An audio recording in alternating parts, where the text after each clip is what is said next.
saw this Mastermind game on GeoGebra's Twitter account, and my first thought was that I won't be able to play that because it will use colours, and I was right. But this is a really good game. It was made by Alexander Hoover, and there must be a lot of scripting behind the scenes to make this happen in GeoGebra, which is normally for geometry.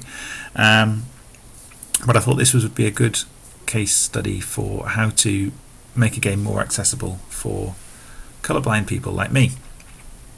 I have protanopia, which means the red cones in my eyes don't respond very well. I have trouble distinguishing stuff that has red in it. Pure red looks very dark. Colours with a red component, I can't really distinguish them from the colours without the red component. Other people have different cones missing, so struggle with different colours. So here in this game there are 8 different kinds of peg that you have to put in a row, and you have to work out the pattern based on feedback that you get after you finish each row. I can click on each of these and start filling up the row. It didn't immediately leap out to me that something had changed down there. I know that this one has filled up with red, and now I look closely at it I can see that.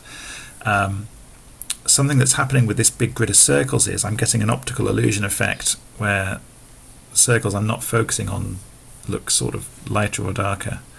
And since red is already quite hard to distinguish from black for me, I had to specifically guess that this was going to change and look at it to check that it had filled in. I don't have the same problem with this colour, whatever that is. So I'm going to fill this up. I can't really see that one against the background. Yeah, looks like a sort of blank space to me. But I know that I've clicked these buttons, so I should be able to play the game, right? I just have to remember what I've done and not get visual feedback. If I press OK here, I will get some dots, which look at first glance identical to me. They're sort of square diamond shapes. But looking closely, that one is red and that one is black, and I have to really stop and have a look at that to tell the difference. So this is giving me some feedback about where things are in the game. Now the person making this, I think, just wanted to implement the logic of Mastermind, which I think is the fun part for them. And there are lots of other accessibility considerations. It would take ages to deal with every vaguely common accessibility requirement before showing this to the world, which is no good for a hobby. But when you do stuff for work or you want lots of people to use it, I think you really need to look at these things. So what could you do? These dotty things on the right, the guiding principle for dealing with colour vision deficiency is never convey information solely through colour.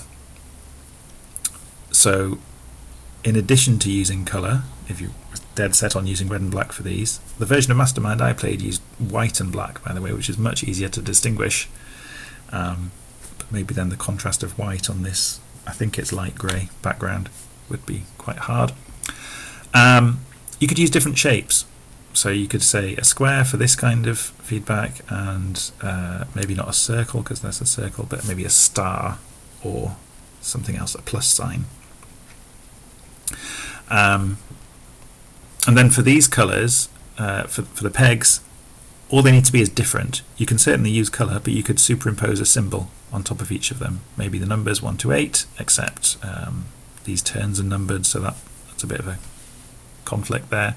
It could be letters, or something that I do a lot in games when I want easily distinguishable symbols is I use emoji. Pretty much everything can render emoji now, so they're a good source of symbols that are easy to distinguish and easy to remember.